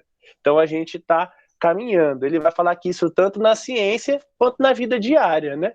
Se eu sei que a louça está suja, eu preciso lavar. Eu preciso entender ali que é na prática que ela precisa ser limpa, né? Ela precisa ser higienizada. Enfim, são referências bem simples quanto à questão da vida diária, porque a parte de ciência eu não entendo nada. Mas, caminhando agora, páginas 42 e 43, a gente ainda falando sobre essa revisão, né? Ele vai falar na página 42 essa questão que nós, como que eu posso dizer? Que nós perdemos, né? Porque nós estamos corrompidos, mas ao mesmo tempo nós reconhecemos porque nós estamos capacitados, nós somos capacitados. Ele vai dizer assim, ó, no final do primeiro parágrafo aí, no presente contexto, nos restringiremos a apresentar um argumento escriturístico a mais, em adição àqueles já introduzidos, a favor da capacidade de conhecimento das normas criacionais. Isso é o que a Escritura diz sobre discernimento espiritual. Gente, olha que interessante. Como é que isso pode ser caracterizado discernimento espiritual, sendo que eles faz referência ao que é natural? Por quê? Né? Tá meio difícil de entender, mas eu vou explicar. É porque tudo aquilo que é natural parte de Deus. Aquilo que é criacional, aquilo que é criação, parte da criação de Deus, parte de um ser divino. Então, ele vai dizer que tudo que a gente está vendo até aqui, né, mesmo corrompido pelos pecados e as pessoas se tornaram incapazes de discernir a vontade de Deus, ainda existe uma vontade de Deus ali e a gente precisa discernir isso, né? E como nós discernimos? A partir da capacitação de Deus. Então ele vai trazer uma referência de Colossenses 1, 9 a 10, que vai dizer exatamente o que ele está se propondo, né? Tá o texto aqui, eu vou ler aqui para vocês, aí eu leio a citação que ele diz também. Ele diz assim, ó, por esta razão, também nós, desde o dia em que o ouvimos, não cessamos de orar por vós e de pedir que transbordeis de pleno conhecimento da sua vontade, em toda a sabedoria e entendimento espiritual. Aí ele fala, para quê? A fim de viverdes de modo digno do Senhor, para o seu inteiro agrado, a fim de viverdes de modo, inteiro agrado, frutificando em toda boa obra e crescendo no pleno conhecimento de Deus. Aí ele, Colossenses 1, de 9 a 10, aí ele comenta a necessidade de um discernimento espiritual que queremos conhecer a vontade de Deus. Há muitas coisas sobre as quais as escrituras não falam. No entanto, devemos buscar a vontade de Deus sobre elas, acima e além da direção explícita da escritura. Precisamos de sabedoria e entendimento espiritual. Aí a gente vai entrar naquele debate. Tem coisas que a Bíblia não vai dizer, né? E como que a gente se relaciona com aquilo que Deus não nos instrui diretamente? Aí a gente sempre levanta as questões, tatuagem, bebida. Cara, olha como é cansativo, né? Essa questão da gente levantar temas sem antes mesmo levar em consideração o que Deus quer para o nosso coração, cara. A nossa preocupação está muito mais voltada a uma estética, a um conforto, a uma realização, do que propriamente a segurança do nosso coração em Cristo. Então, a partir do momento que a gente tem o cerne da vontade de Deus para a nossa vida, e o meu pastor sempre fala isso, o reverendo Jonathan, ele fala que a vontade de Deus para a minha vida é fidelidade. Seja fiel a Deus. Que aquilo que você tem, aquilo que você não tem, você não precisa. Aquilo que você não faz, você não carece, aquilo não te maltrata, não te faz falta. Enfim, né? O que eu estou querendo dizer é o seguinte, que toda a nossa vida, ela carece de discernimento espiritual. É o que a gente leu em Colossenses 1, de 9 a 10. Pessoal, sobre essa questão do discernimento espiritual, alguém quer colocar alguma coisa? Quer dar um pitaco? Porque, a princípio, não entramos em polêmicas ainda. Porque discernimento espiritual é por isso que eu gosto muito quando o Fernando participa, porque ele traz a nossa memória a questão da iluminação, né? Ninguém tem revelação, gente, é iluminação. Iluminação é aquilo que Deus faz por meio da sua palavra e que nos conduz a viver todas as coisas de maneira digna, né? O Carlinhos levantou a mão e disse, Carlos. Sobre essa vontade de Deus, tem algumas coisas que fica bem claro, né? Uma das vontades de Deus aqui, que está em Oséias, e está em 2 vezes em Oséias. Oséias, aqui Oséias 6:3, né? E 6:6, né? Que é o conhecimento de Deus, né? Ele fala assim, eu não quero sacrifício e nem holocausto, mas sim misericórdia e o conhecimento de Deus. Ele fala isso lá, e depois no 6:6 ele fala assim, no 6:3, acho, os dois, o 6:6 e 6:3, ele fala assim, conheçamos e prossigamos em conhecer ao Senhor. Aí ele fala como a chuva seródia e tal, e ele vai falando sobre isso aí, né? E interessante que a turma tem uma passagem em Hebreus lá que a turma faz uma certa confusão, vou dizer que faz confusão porque eu tenho uma certeza disso. Está escrito lá assim, sem a santificação ninguém verá o Senhor. E a turma fala, tá vendo, tem que santificar, senão quando você morrer você não vai ver o Senhor. Não esquenta a cabeça com isso não, porque até o ímpio vai ter que se ver com Deus. Não é nesse sentido que o Hebreus está dizendo. O Hebreus está dizendo de ver a Deus ainda em vida. Para isso, você precisa ter uma separação muito grande para que você possa estar buscando o conhecimento de Deus, porque quando você busca o conhecimento de Deus, Deus vai se revelar a você. E é esse ver o Senhor. Sem a santificação, ninguém verá o Senhor. Ou seja, sem a santificação, Deus não vai se revelar de uma maneira muito grande para você. Você vai ver na superfície. Agora, se você mergulhar no oceano, você vai conhecer a profundidade. Mas tem que mergulhar para conhecer. Se você ficar ali só na superfície, vai conhecer pouco. É mais ou menos algo assim. Oséias e Hebreus. Está escrito isso aí. Eu só estou dando assim, um pitaco disso aí. O próprio Jesus, né, ele cita Oséias, quando ele vai falar, né, misericórdia quero, não sacrifício. Porque a preocupação nossa, quando se trata, por isso que eu falei da questão da polêmica, né, do discernimento espiritual, é que a gente não relaciona o discernimento espiritual às coisas comuns.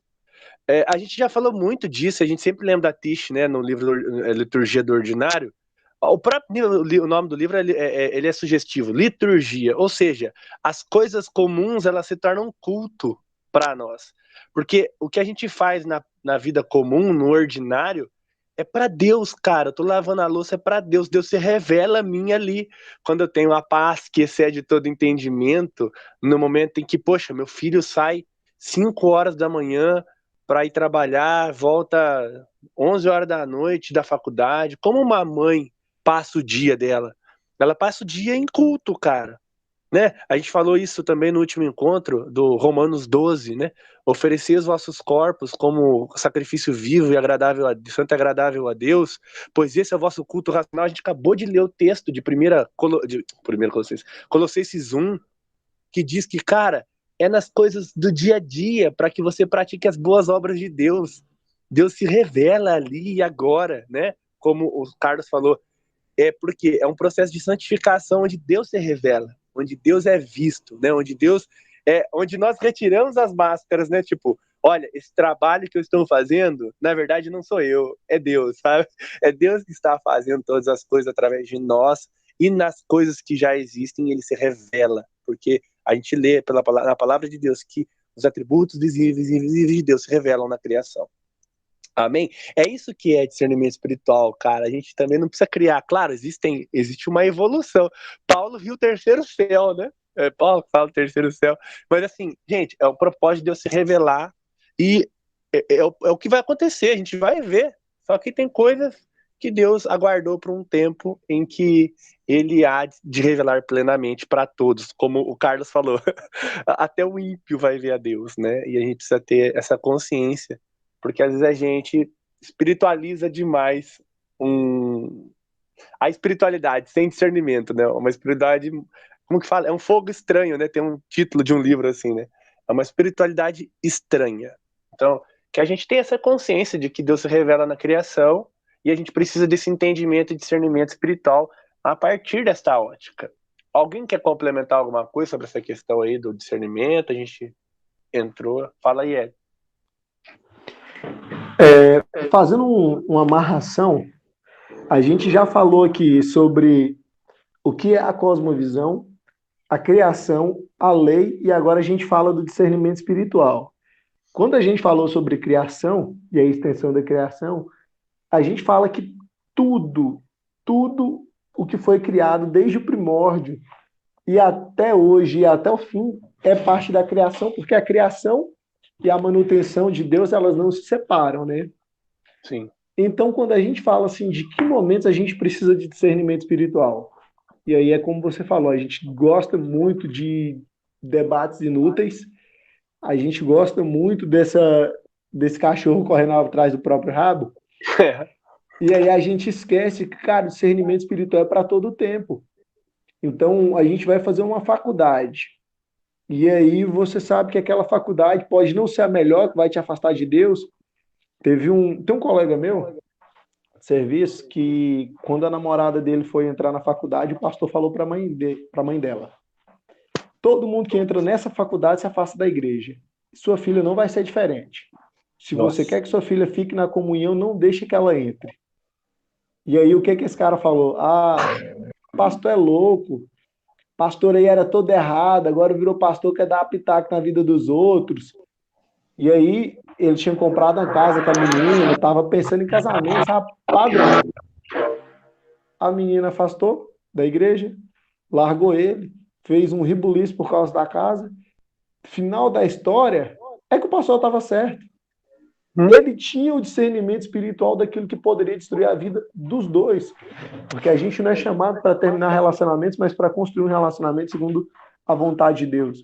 E isso a gente não tem, cara, faculdade, relacionamentos, trabalho.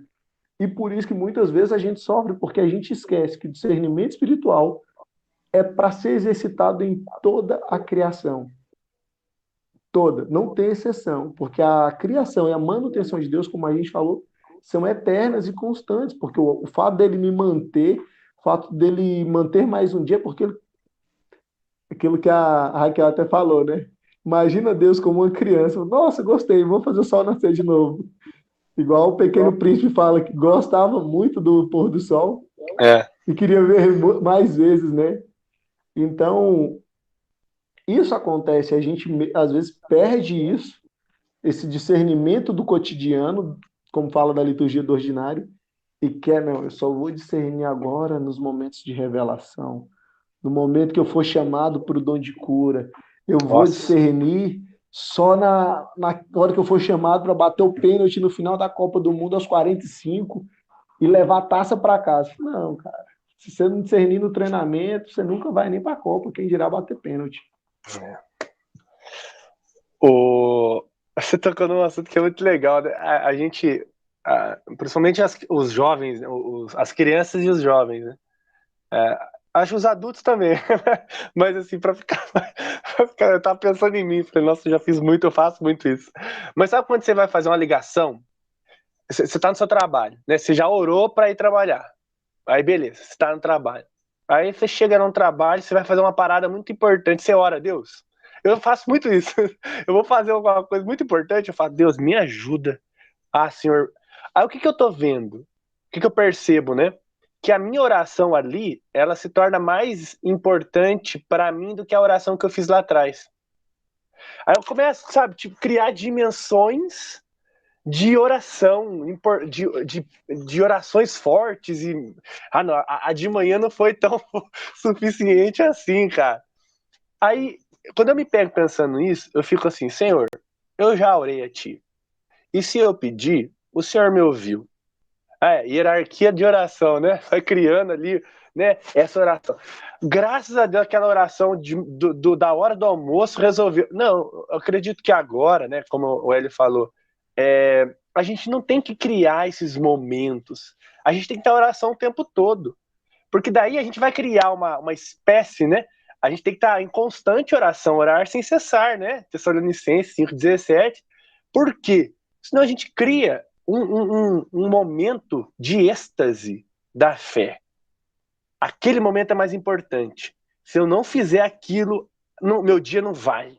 E a gente começa a criar o que eu comentei anteriormente, uma espiritualidade equivocada, né? Porque, sabe, a gente ouviu isso, cara, a gente ouviu isso na quinta-feira, o pessoal que participou foi muito bom, porque um pastor lá do Oriente Médio, ele comentou pra gente assim, os irmãos, eles passam 20 a 30 dias sem ouvir a palavra de Deus, sem ler a palavra de Deus. Quando eles vão para a igreja, eles vão ouvir a palavra de Deus, eles ouvem 4 mensagens de 1h30 cada, seguidas, e eles não se cansam, sabe? E eu fiquei pensando, cara, como eles valorizam cada segundo da mensagem pregada.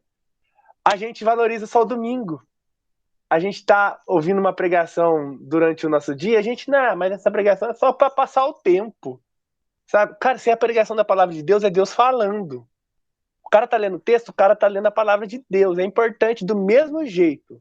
Pode ser que o momento seja mais oportuno para que tudo, né, seja para que todo mundo se reúne e tudo mais. Tem um simbolismo muito que é real, existe mesmo. Mas a gente não pode divinizar os momentos, sabe? A gente tem que. E outra, o quanto a gente anseia pela vinda de Cristo, né? A gente anseia mais pelos momentos de oração às 3 horas da manhã do que às vezes o anseio pela volta de Cristo, e a gente acaba se equivocando nessas questões, mas enfim, é um detalhe que eu passo, sabe, e eu vejo às vezes os jovens falar, nossa, ainda bem que eu orei antes da prova. Eu falei, em casa? Não, na sala de aula mesmo, cara, esqueci, eu orei de manhã, mas eu precisava orar mais, porque, não, legal, mas o importante é você crer que Deus, ele te ouviu, e que é tão importante quanto a oração que você fez naquele momento.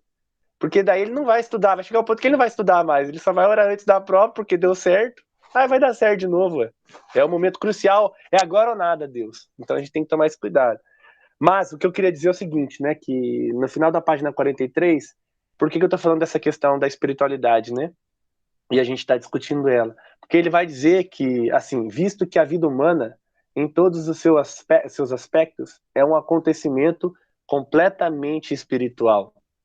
Então, olha como a gente precisa dar valor a todas as questões e momentos da nossa vida, né? Não dimensionar um diferente do outro, mas pelo contrário, existem momentos que nós precisamos orar mais, existem momentos que nós, né, oramos menos, porque acaba que as circunstâncias elas não nos permitem, mas nós devemos sempre orar. E oração, gente, é oração, não existe hierarquia, né? Como eu tentei colocar e a Brenda me ajudou aqui. Mais alguma colocação, pessoal, sobre a questão do discernimento da vida, dessa relação da criação com a espiritualidade? Fique à vontade aí. Eu já ia perguntar se esse era o momento da polêmica já. Porque a hora que você falou... Você começou falando assim, não, nós não entramos em polêmica ainda. E aí, essa questão da oração, quando você fala da hierarquia e tal, e eu fiquei pensando aqui, né, cara, a oração é uma conversa.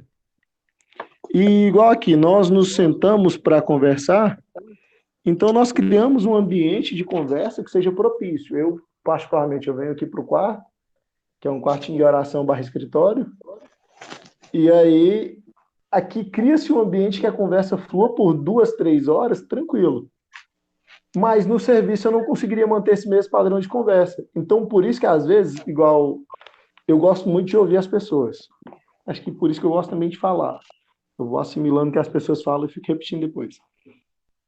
E aí, o que acontece? Se no serviço eu converso às vezes com a pessoa que está do lado, eu faço uma pergunta igual perguntar nome. Só que você está fazendo 3 coisas, você não ouve a resposta. Aí a pessoa fala, meu nome é Maria. Eu já falo, cara, eu sou excelente para gravar nomes, eu só pergunto 10 vezes. E aí, com certeza, eu gravo na 11ª, sabe? Não dá nega. Então, eu acho que na oração, às vezes, Pedro, vai ter essa mesma situação. Igual, eu sei que a maioria das vezes é por um vício, é por uma muleta, mas essa questão da oração, velho, eu vou repetir essa oração aqui, é porque às vezes você estava ocupado, orou, Sim. Jogou no automático, deixou descer na neutra a oração, e aí chegou no momento de você, cara, será que eu ouvi a Deus? E aí, Deus, vou botar na sua conta essa ligação, e aí você faz a oração. Mas é aquela questão de orar a tempo e fora de tempo. Se tudo, como você falou, se tudo é espiritual, a gente deveria repetir as mesmas orações às vezes, não como máquinas, mas realmente assim, cara, eu confio que Deus já me deu. Igual eu estava orando por uma cirurgia do meu avô que os planos não estavam liberando. E a gente foi repetindo essa oração no grupo que eu tenho de estudo. A gente repetiu ela por umas 2 semanas, 3 semanas e agora saiu. Quer dizer que a primeira oração às vezes não foi suficiente? Às vezes Deus ouviu, mas Deus queria ver quantas vezes a gente ia reforçar o pedido, fortalecimento de fé, sei lá, vários motivos que Deus é Deus. Eu tento compreendê-lo, mas eu não tenho essa arrogância de dizer que compreendo. Mas assim, cara, a gente repetiu várias vezes até encontrar a resposta de Deus e veio. Essa semana saiu a resposta que meu avô vai fazer a cirurgia que a gente estava procurando há muito tempo. Glória a Deus. Então, nossa, Deus é bom demais. Nossa. Aí, nesse ponto, que eu ia entrar na polêmica, só que depois você já falou que realmente é uma questão de vício, e é isso aí. Então, o que eu acho legal demais é que, assim, a gente até discutiu isso em algum momento aqui, eu não tô lembrando quando, mas é até um ponto muito importante. As orações repetidas, né, eu penso que o problema das orações repetidas é a intenção do nosso coração, né? São as vãs repetições, né? A gente já comentou isso um tempo atrás. Então, o problema das nossas orações, até mesmo que nós consideramos mais importantes, é quando nós nos empenhamos mais para conseguir algo que nós queremos de Deus, né? Então, poxa, Deus... Exemplo, quando alguém tá... Isso é muito importante a gente só esclarecer, né? Você tá no hospital com alguém tá passando muito mal, a gente tá passando por essas situações, né? No caso, já pedimos oração aqui no começo. Nós lembrarmos dessas pessoas em oração e até mesmo estarmos com essas pessoas em oração é muito importante. E nós vamos sim nos dedicar mais a Deus. Só que a gente também lembra que tem gente que não está ali, está orando. A gente sabe que tem gente que não teve o tempo que a gente orou, mas orou no tempo que podia. Então, toda oração ela é importante desde que ela seja feita com um coração contrito, né? Com um coração que clama a vontade de Deus e acima de todas as coisas, não a sua própria vontade. Né? Carlos, fala aí, Carlos. Você falando isso aí, a gente vai ver alguma coisa, tipo assim, Jesus ensinou, né, para pedir mesmo, ele dá aquele exemplo do aquele juiz iníquo lá, que fala assim, todo dia essa mulher vem me perturbar, eu vou atender ela, porque é lógico que Deus não é assim, a gente não vai levar Deus para esse lado, mas ele dá esse exemplo de pedir até receber, né? E o trabalhar de Deus é um negócio complicado, que às vezes a gente não sabe, a gente pede uma coisa, às vezes, uma vez só, e Deus já atende, outras vezes a gente pede, demora para atender. E quando não pede? Vem. Então, tem até isso. Você sabe que em Marcos 10 tem um cego lá. Em Marcos 10 tem um cego. Em João 9 tem um cego. Aí você vai pro cego de Marcos, ele está gritando, Jesus, filho de Davi, tem piedade, misericórdia de mim e tal. E Jesus fala, o que você quer? Eu quero ver. Veja. E ele vê. Aí Jesus passa, em João 9, Jesus passa por um cego lá, e os discípulos falam, Senhor, quem pecou, esse ou o pai desse? Aí Jesus falou, nem ele, nem o pai dele, é para que se manifeste a glória de Deus. Vai, gospe no chão, faz barro e põe no olho do cara. O que já estava ruim piorou. Já estava ruim ser cego, agora tem um cara pondo barro de guspe no meu olho. Aí Jesus fala para ele, vai no Siloé e se lava. O cara foi lá, lavou e voltou vendo. Bom, mas Jesus não podia falar para ele, ó, veja, e ele via. Mas o trabalhar de Deus, nenhum foi de um jeito, no outro foi de outro jeito. A gente vai entender, Deus é difícil. Exatamente. E isso que é importante a gente... Peraí, gente, estou arrumando aqui. Isso que é importante a gente compreender, porque não necessariamente se dá, né, a importância devida por aquilo que a gente faz e como a gente faz, mas aquilo que Deus é e importa o que ele, como ele lida com todos, né? É porque é importante a gente lembrar dessa questão da importância da oração a todo instante e entender que todos os instantes eles refletem a espiritualidade, né? Eu tô no meu trabalho orando um pouquinho, mas é espiritual, cara. Eu tô no trânsito de São Paulo, parado lá no engarrafamento, é espiritual. Quantas pessoas já não falaram assim, nossa, esse trânsito faz eu perder a bênção? Ou assistir futebol me faz perder a bênção. Se faz perder a bênção, é espiritual, né, gente? Para e pensa só. Mas é importante a gente refletir o quanto nós percebemos a Deus em todas as coisas, e em todos os momentos são propícios à oração. Mas começar a divinizar períodos, divinizar maneiras, divinizar, sabe? A gente precisa divinizar, a gente precisa dar valor àquilo que tem, de fato, que é aquilo que é divino, né? Que é a palavra de Deus, que é o nosso Deus, que é a revelação de Cristo Jesus, né, pessoal? Beleza, vamos seguir então. Agora a gente vai passar já para essa parte final, que ele vai falar muito um pouco da relação, né? A gente falou agora, a gente fez uma revisão de tudo, né? Entendendo que todas as coisas são espirituais e Deus nos chama a partir da comunicação que a criação traz, né? O comunicável da criação, nós lidarmos com ela, nos relacionarmos com ela. Então ele vai trabalhar isso com mais afinco no final, aí a partir da página 45. Existe uma pergunta, perdão, acho que é na página 44. Ah, tá, olha que interessante. Na página 44, no segundo parágrafo, ele vai falar que existe uma última questão, né, que requer atenção antes que deixemos o assunto da criação e da revelação.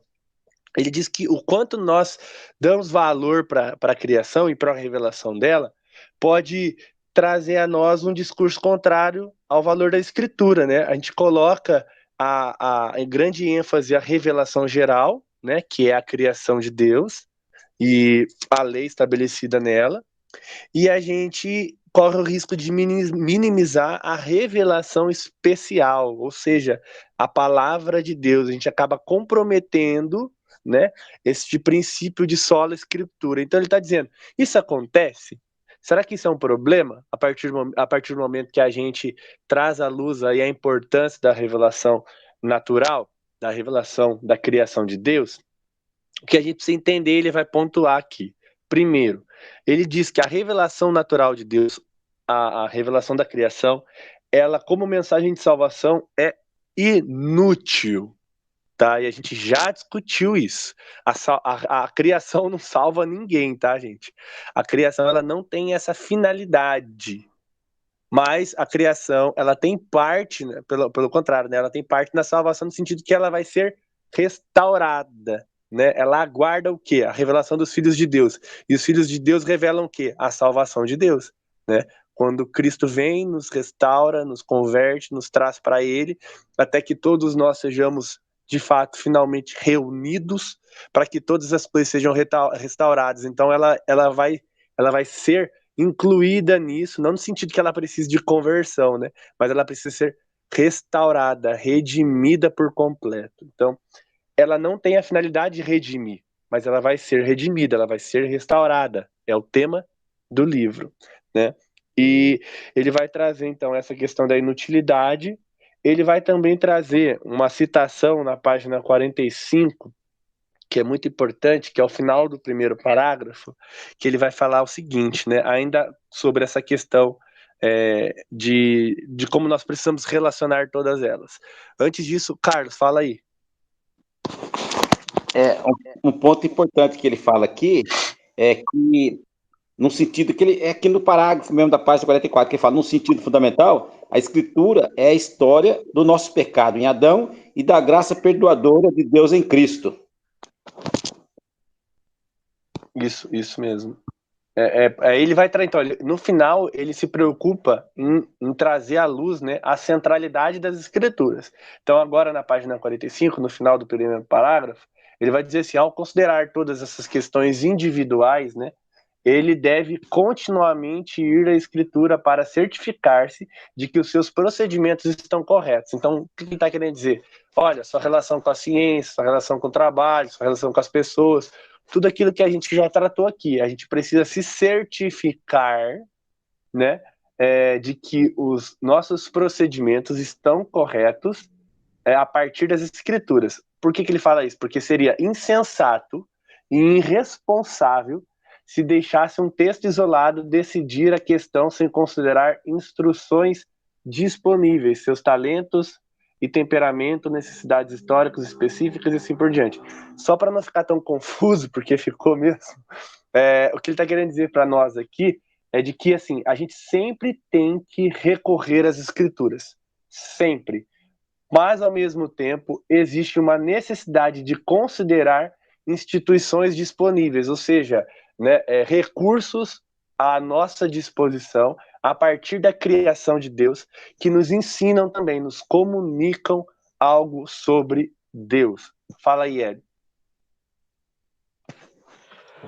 Não sei se vocês conhecem o pastor Luciano Subirá. Conheço, tem livro dele aqui. É um dos caras que eu gosto mais de assistir ele, e me mandaram uma pregação dele, Conhecendo a Deus. E ele fala que um pastor amigo dele teve assim, a iluminação da divindade, ela teve uma percepção de que algo divino existia com 8, 9 anos, observando a natureza. Ele teve a percepção de que algo maior existia, mas ele só veio a compreender a existência de Deus em uma igreja. Aquilo que a natureza revelada fez foi levá-lo a buscar Deus. Despertou dentro dele o conhecimento, o desejo de conhecer. E esse desejo de conhecer, sendo exercitado, levou ele à palavra de Deus, porque só a palavra revela a Deus. A natureza tem uma revelação, mas aqui como a palavra, como o livro que vai falar, que é insuficiente, é incapaz, porque não é o objetivo da natureza que seja revelada através dela, mas dá uma direção. É um spoiler, né? Exato. Tem uma área da teologia, né, que vai dizer que a criação de Deus e até mesmo a palavra de Deus escrita, ela é uma teologia da acomodação, né? ou seja, perdão, a doutrina da acomodação, ou seja, Deus se acomoda a uma maneira de se comunicar conosco, se revelando. Então, assim, a palavra de Deus, a natureza é a forma de expressão. Exatamente. Olha que interessante. Quando a gente pratica a Santa Ceia, quando a gente realiza o sacramento da Santa Ceia, o que a gente está fazendo? A gente está expressando a palavra. A gente está colocando em forma aquilo que a palavra nos diz. Porque a gente está imitando aquilo que aconteceu e que é uma ordenança ao povo de Deus realizar. A criação, ela está servindo a Deus de maneira que ela expressa aquilo que Deus é. Né? Quando o Hélio falou da questão do menino com 8 anos de idade, que compreendeu Deus, compreendeu assim, né? Reconheceu a Deus a partir da criação. Olha que legal, quando você olha o céu, a imensidão do céu, você pensa, poxa, quem criou isso? Né? Da onde que isso veio? Como que isso está aí? Né? Quando você vê a beleza da natureza, né? Os montes, os vales, você fica, nossa, que belo. Então você vê imensidão, você vê beleza. Quando você vê a força das águas e o calor do sol, sente o calor do sol, você, puxa, como é que eu posso sentir isso, né? Que sensação é essa? Quem que causa isso? Então, todas essas coisas vão nos revelando algo sobre Deus, até o ponto que a palavra dele, né? Ele se acomodando através dessas coisas para nos mostrar, olha, eu sou o Deus que tudo criou, eu sou o que disse haja e as coisas vieram à existência. Então, é muito importante a gente reconhecer o propósito de Deus na criação, né? E ele vai dizer, ela não salva, mas ela tem uma finalidade. E a minha palavra, ela é a... E é legal que ele vai falar que a palavra é o script, né? Falar que a palavra é a criação em palavras, né? Por isso que é interessante que às vezes a gente não entende, né? Mas a Salmos diz que os rios aplaudem, né, a Deus, né? Os rios aplaudem, as águas aplaudem. Como assim aplaudem, né? Então é legal ver essa comunicação da natureza que a palavra de Deus, ou seja, a Bíblia, as Escrituras, elas colocam em palavras, elas colocam de maneira que nós conseguimos, né, ler e entender isso. Mas é algo que a gente precisa sempre ter em mente, a relação das duas coisas. E cada coisa tem uma finalidade, né? Já dizia um cientista aí, acho que, não sei se era o Pascal, falava que Deus tem 2 livros, né? O livro da salvação e o livro da criação, né? Que o livro da criação é o mundo. Então a gente vê o mundo, a gente lê o mundo, a gente consegue ler a pessoa de Deus, né? Entender a pessoa de Deus. Mas a gente precisa das escrituras, a revelação especial. Então a gente não minimiza elas, pelo contrário, a gente só enaltece, porque toda a criação está aí para poder também revelar aquilo que está escrito, né? Porque senão seria um vazio tremendo, a gente ainda estaria no ex nihilo, só teria homenzinhos voando pelo espaço aí, né? Porque é o que a gente vê quando acontece num filme de ficção científica, os caras lá voando no nada, lá. Enfim. Fala, Carlos. Como você disse, porque se não existisse a revelação escrita, a gente ia saber que existia um Deus, a gente ia saber, olhando a natureza, não tinha como, você podia ser muito cético, mas você ia saber, existe um Deus, mas você não saberia do seu plano de salvação e redenção, é só através da escrita. Você não saberia da queda de Adão, essas coisas tudo aí, então é que ele falou mesmo, a Bíblia é para nos revelar a queda e a graça salvadora, negócio tremendo. Sim. E a importância da que Deus dá a historicidade de todas as coisas, né? Ao mesmo tempo que a Bíblia ela é um livro para a salvação, né, a mensagem de salvação, ela é um livro histórico. Ela é um livro que conta a história da humanidade, né? Então você falou, lembra, nos ensina acerca de Adão. Quem que ia nos ensinar acerca de Adão se não tivesse a palavra de Deus, né? É claro que assim, não era o propósito de Deus assim se revelar, ele estava nos propósitos eternos dele, mas é muito importante, né, o valor que todas as coisas que Deus criou e existem, elas servem para um propósito. Você falou a questão, como que o homem conheceria Deus, né? É legal que Deus coloca no coração do homem o desejo da eternidade, né? E ao que o homem relaciona a eternidade? As divindades, né? Os homens sentem aquilo e percebem o divino a partir da criação e divinizam ela. E criam deuses para si. Mas aí também é uma parada muito mais profunda e muito mais extensa para a gente discutir. Mas é muito interessante isso que foi levantado pelo Carlos. Então, pessoal, lá na página 46 e 47, a gente falou de inutilidade, né? A criação ela é inútil, mas ela carece também de estar ligada à revelação escrita, né? Para uma compreensão maior do que Deus faz e fez e fará. Aí a gente tem lá no segundo parágrafo, bem na primeira linha ali, diz assim: o que torna a luz da escritura tão útil. Olha que legal, agora ele está falando das escrituras, né? O que torna a luz das escrituras tão útil e indispensável é que ela traduz em linguagem humana a lei de Deus. Cara, olha que interessantíssimo isso. Ela traduz a lei de Deus no sentido de como nós nos relacionamos com a criação. A criação pode emanar conhecimento, a criação pode ter o propósito que tem, mas ainda assim nós carecemos das escrituras, como foi dito pelo Carlos aí. Nós precisamos das escrituras para poder compreender a nossa real e a nossa devida relação com todas as coisas, né? Ela é útil e indispensável. Não é à toa que ela é a nossa regra de fé para quê? Para a vida, né? Nossa regra de fé, de fé e prática para a vida, nossa vida comum, né? Nossa relação com todas as coisas.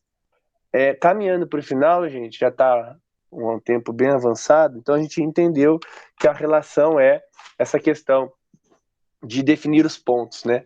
A criação, ela não salva ninguém, mas ela é necessária para uma compreensão maior das escrituras. As escrituras nos dão uma compreensão maior da criação, então elas estão interligadas, elas não são a mesma coisa, mas elas estão interligadas, né? Isso se trata de uma questão de Deus estar se acomodando a nós e nos ensinando todas as coisas, o seu propósito. A página 47, ela vai trazer para nós Deus como a criação como um projeto, né? Ou a Bíblia como um projeto, Deus como um construtor, perdão, a Bíblia como explicações, né? O mundo é o projeto, Deus é o construtor e a palavra dele é as explicações. Ele é muito legal, né? De que ele dá sentido a todas as coisas a partir da sua palavra. Ele explica a todas as coisas a partir da sua palavra. Aí a gente tem, né, ele continua ali no final da página 47, dizendo que Deus, então, ele é o arquiteto, né? E diz que seria uma arrogância da nossa parte, uma arrogância intolerável da parte do construtor, ou seja, nós somos os construtores agora, de desconsiderar a intenção do arquiteto no seu projeto e das explicações que ele nos dá acerca do seu projeto. Caminhando para a última página, gente, aí vocês podem já fazer também as suas considerações finais, seja o ponto que vocês quiserem apresentar e discutir, né, para a gente poder concluir. Na página 48, ele vai dizer para a gente o seguinte, né, o significado ou o propósito daquilo que Deus faz. Ele diz que, em outras palavras, né, na medida em que a lei... Perdão. Eu vou ler isso daqui, mas aí é uma discussão também extensa, mas ela é importante para uma compreensão pontual aqui. Ela diz assim, que, em outras palavras, na medida em que a lei mosaica é dirigida a uma fase particular da história de Deus, perde a sua validade. Cuidado com isso, né? Mas, na medida em que ela se baseia nos padrões duradouros da ordem da criação de Deus, retém a sua validade. É por isso que nenhuma palavra de Deus ela será deixada para trás, ela será descartada. Deus não altera um tio, uma vírgula da sua palavra, né? Ou seja, a lei que Deus deu lá em Moisés, lá para o povo no deserto, ela tem validade, porque o plano de Deus, né, ela continua dando validade a todas as coisas, porque Deus tem um padrão, né? Deus tem um padrão duradouro na ordem da sua criação, ou seja, Deus tem um propósito que em todas as épocas a sua palavra ela é aplicável. a sua lei é aplicável. O sentido da sua lei, ela é necessário e indispensável para nós. E por fim, né, é por isso que esse ponto precisava de uma apresentação melhor, mas, gente, perdão.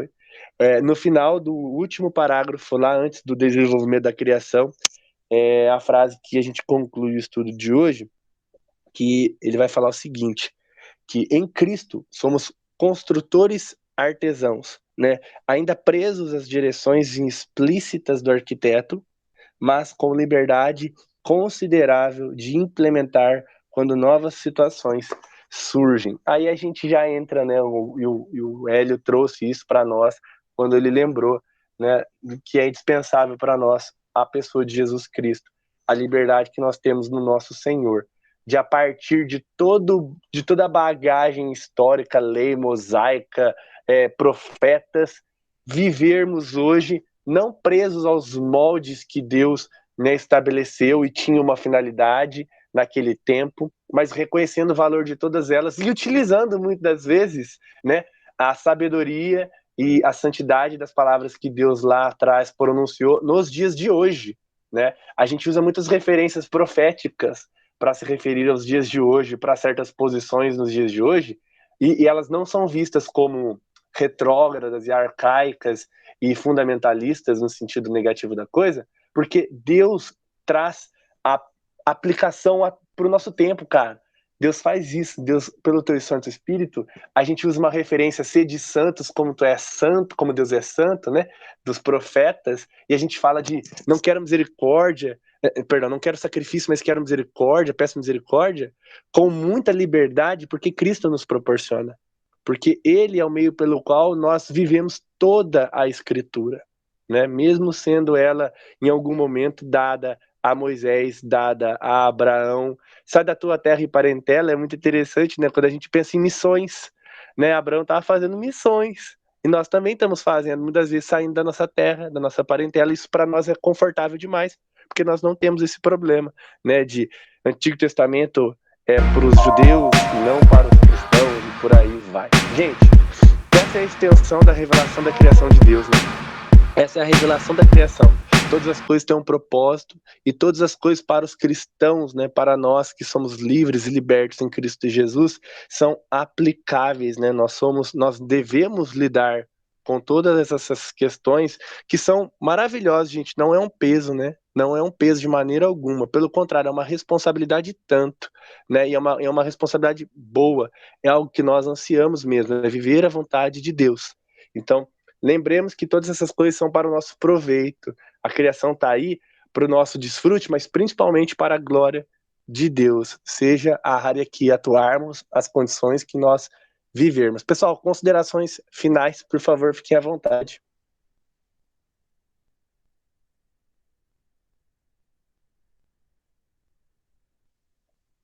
Ninguém? Que eu falo, Hélio. Vou começar aqui então. Já é meio normal, né? Você falou considerações finais, ou se tiver algum ponto que você queira abordar, eu quero fazer uma leitura de algo que eu achei excepcional, que vai fazer esse fechamento do que você falou de Antigo, trazendo para o Novo Testamento nessa continuidade. Até porque, como você comentou no começo, o Eric não tem um livro, então eu vou ler aqui essa parte, fazer um brevíssimo comentário, que vai ser um exercício para mim de falar rápido. Ele fala assim, cara, é impressionante. A provisão para uma carta de divórcio não está mais em vigor, mas ainda permanece como um lembrete de Deus para nós. Como um princípio básico de justiça, deve haver garantias legais para minimizar os efeitos da dureza do coração humano. O mesmo poderia ser dito a respeito das leis para o dízimo, a proteção aos pobres e peregrinos, e assim por diante. Último parágrafo. Outro modo de dizer isso é: Deus deu as ferramentas para o seu povo no Antigo Testamento, enquanto no Novo, em grande escala, ele nos dá liberdade em Cristo para usarmos as nossas próprias. A revelação do plano de salvação, onde Deus nos chama para construtores com ferramentas pré-estabelecidas, mas liberdade para usá-las como nós fomos aprendendo. Como crianças aprendem a andar, nós aprendemos a esculpir o templo perfeito para Deus. Então, isso aqui para mim foi algo que foi impactante, porque a gente fala dessa carta de divórcio como algo, sempre que a gente fala do divórcio é algo muito ruim. E ele traz aqui algo que é, cara, o coração humano que não é regenerado por Deus, ele tem a capacidade de ser mal, e Deus, na sua sabedoria, nos dá uma forma de minimizar os danos da maldade humana. E isso nós vamos ver em todo o Antigo Testamento, de várias formas. E isso é algo que, pelo menos, eu vou meditar essa semana. Amém. Muito bom, Hélio. Fala, Carlos. Você falou que, continuando aí que o Hélio estava lendo aí, tá aquele pedacinho que você falou em que somos construtores artesãos, né? Isso. Paulo, escrevendo aos Coríntios, a primeira carta, no capítulo 3, ele fala, né, que um plantou, outro regou, tal, aquele diz que é de Paulo, outro diz que é de Cefo, outro diz que é de Apolo, aquela passagem lá, né? E Sim. lá ele fala assim, cada um fez sua parte, mas a base, o alicerce, o fundamento, ele vai falar sobre a construção. O alicerce é Cristo, ou seja, cada um edifica sobre Cristo. Daí ele começa a falar nós como construtores. E ele fala, e cada um veja como edifica. E no caso ele está falando de edificar a nossa vida em Deus, né, em Cristo. E ele cita alguns exemplos, ele fala de 3 coisas boas e 3 coisas ruins. Ouro, prata e pedras preciosas, madeira, palha e feno lá, né? Que é aquela passagem lá que você já sabe. Né? E ele fala sobre isso, sobre como edificamos em Cristo. É interessante que lá no capítulo 15, ele vai falar que pela graça de Deus, alguém falou aí, né? Que tudo para a glória de Deus, porque é dele, por meio dele, e para ele, né? E lá no 15:10 ele fala, pela graça de Deus sou o que sou. Mas ele fala, mas a graça de Deus não foi vã em mim, porque eu trabalhei muito mais do que todo mundo aí. E por fim ele mata, mas não eu, a graça de Deus em mim. Ou seja, qualquer coisa que a gente tenha feito ou venha fazer, como está escrito ali, para a glória de Deus, e é pela graça de Deus também. Nossa, ótimo. Até quando a gente vê um ímpio, cara, fazendo uma arte, uma boa obra no sentido de um bom trabalho, a gente vê a manifestação de Deus ali em manifestar o conhecimento para que ele então possa fazê-lo. Essa questão da graça, né, a gente coloca em 2 níveis, né, graça comum e graça especial, mas pensar que todos são alvos da graça de Deus e Deus se manifesta através de todas as coisas, ainda mais daqueles que trabalham muito, né, e se esforçam, mas é a graça de Deus, ainda assim, não é mérito humano, não é capacidade humana, né, porque tudo que a gente faz, a gente usufrui de tudo que Deus criou e a gente faz porque Deus nos capacita para isso. Então é muito legal, gente, é muito legal essa percepção que a gente está tendo acerca não só da criação, mas o nosso papel nela e o como ela nos influencia em muitas coisas, né? Revelando o que Deus faz através delas também. Mais alguém quer colocar algum ponto? Laís, Brenda, nossa visitante Eric. Não, mas ninguém dormiu, né? Só para saber. Ninguém tá cochilando aí, não. Tranquilo, favorável. O Eric tá aí. Chega. Fala, Eric. Gostei bastante, viu, Pedrão, de tudo que foi dito hoje. Cara, que Deus. Alguns momentos fiquei meio perdido aí, por causa que eu não tô acompanhando a leitura, mas essa semana aí eu compro o livro, tá? Show, vai ser ótimo. Que bom, cara. Mas, Eric, foi um prazer, viu? A Laís comentou alguma coisa, Laís? Só pra saber. Não? Acho que não, né? Não. Então, beleza, gente. Olha, a gente conclui por aqui, então. Obrigado aí pela paciência. O Carlos levantou a mão. Fala, Carlos, por favor. Não, só vou despedir, dar uma boa noite pro pessoal, uma boa semana na graça de Deus aí, e dar um bem-vindo pro Eric aí.